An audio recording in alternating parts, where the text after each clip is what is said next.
ನಮ್ಮ ಕರ್ನಾಟಕ ಸರ್ಕಾರದಲ್ಲಿ KSRTC ಮತ್ತು BMTC ನೌಕರರ ಬಗ್ಗೆ, ಅವರ ಕಷ್ಟ ಸುಖಗಳ ಬಗ್ಗೆ ಮತ್ತು ಸಾರಿಗೆ ವ್ಯವಸ್ಥೆ ಬಗ್ಗೆ, ಅದು ಹೇಗೆ ನಡೀತಾ ಇದೆ, ಅದಕ್ಕೆ ಯಾರೆಲ್ಲ ಕಾರಣಕರ್ತರು, ಅದಕ್ಕೆ ದಿನನಿತ್ಯದ ಆಗುಹೋಗುಗಳು ಮತ್ತು ವಿಶೇಷ ವ್ಯವಸ್ಥೆಗಳ ಬಗ್ಗೆ ಜನಸಾಮಾನ್ಯರಿಗೆ ಮತ್ತು ಸರ್ಕಾರಕ್ಕೆ, ಸಮಾಜಕ್ಕೆ, ಮುಖ್ಯವಾಹಿನಿಗೆ ತಿಳಿಸ್ಕೊಡ್ಲಿಕ್ಕೆ ಅಂತೇಳಿ ಸಾರಿಗೆ TV ಇವತ್ತು ಯೂಟ್ಯೂಬ್ ಚಾನಲ್ಲು ಲಾಂಚ್ ಆಗ್ತಾಯಿದೆ.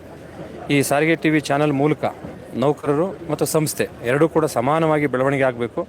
ಆ ಎರಡರ ಬೆಳವಣಿಗೆ ರಾಜ್ಯದ ಬೆಳವಣಿಗೆಗೆ ಕಾರಣ ಆಗುತ್ತೆ ಅಂತ ಹೇಳ್ತಾ, ಪ್ರತಿಯೊಬ್ಬರು ಕೂಡ ವ್ಯಷ್ಟಿ ಮತ್ತು ಸಮಷ್ಟಿ ಪ್ರಜ್ಞೆಯನ್ನು ಇಟ್ಕೋಬೇಕಾಗುತ್ತೆ. ಹಾಗಾಗಿ ಒಬ್ಬ ನೌಕರನೂ ಕೂಡ ಮುಖ್ಯ ಆಗ್ತಾನೆ, ಹಾಗೆ ಸಂಸ್ಥೆನೂ ಕೂಡ ಮುಖ್ಯ ಆಗುತ್ತೆ.